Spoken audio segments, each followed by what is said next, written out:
kind of set it up. And then as we went through the game, that was their answer, which we had an answer for their answer, so we used it right away. What's the reaction in the booth when a play like that actually hits? You just about pass out. It's a good deal. It's a good feeling because it's just a lot of setting stuff up and guys then executing. So it was really a good feeling. It was really done. We talked about it at halftime with the kids, and they knew that. Honestly, when I came in there and talked to the offense, as soon as I addressed the receivers, they already knew it was there. They were waiting for it because we had talked about it during the week. That was how we were going to set it up.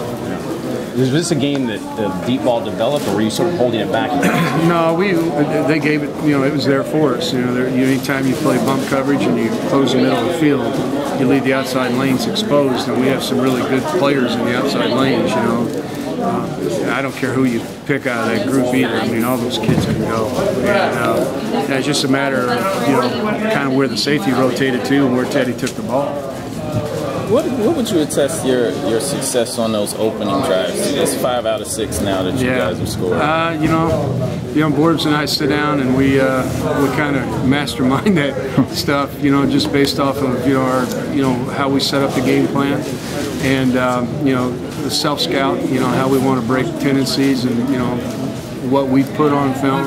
A lot of that goes into it, and then how we're attacking our opponent. So we take all that math and put it together and throw it in a bag and pick them out on Friday morning and go with it. And after Teddy had the 2 overthrows early to Parker, did you think that you're still going to get a third shot at it? Because they kept doing it, so we were good. We just needed to hit it. And really, honestly, the very first one, Teddy corrected himself. He's a great self-corrector. He told me why it went wrong.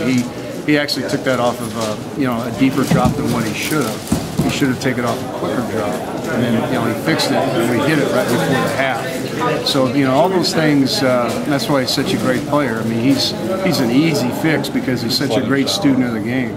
Were you guys flat in the first half? Or I don't think we weren't flat. We were anxious to play because as you guys know, the last 2 weeks that we played have been very frustrating. Then we have a bye week and we have to set in a bye week. We just never felt like we got a chance to be us because of the conditions there at Southern Miss. And the week before, we were really unhappy with the way we played.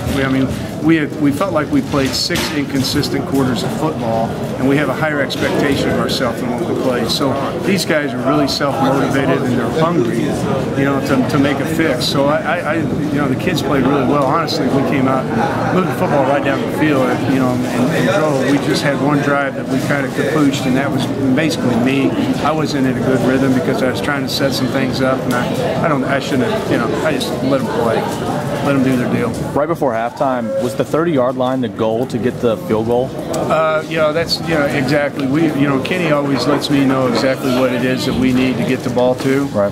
And we just went ahead and took shots down the field trying to set that up. So, we were trying to get the ball inside, really, the 35 at that end of the field. Teddy was saying you guys are playing a little Aretha this week. What's that? A little Aretha Franklin, respect? I practiced, Charlie had, honestly, I think a lot of people don't know how really good we are because, like we were talking a while ago, we kind of milled around now, and I don't blame them. We told the kids, that's one thing about this program, you get the truth. And we told the kids, hey, guys, look, we have not played 6 quarters. We've had 6 back quarters of football before the monsoon. So take the monsoon out of the equation. And then, they wanted to fix themselves. So that's a long wait to fix themselves. So they fixed themselves today. It's a good job. How big was that catch Eli Rogers made? It's huge. I told Eli that ignited us. That did, because that was a great catch. It was a great read by Teddy. It was a great catch. The ball placement had to be leveraged there, and he made an unbelievable catch. That really ignited us, for the rest of the rest of that half, the second half. Good. Thanks, Shawn. All right, guys.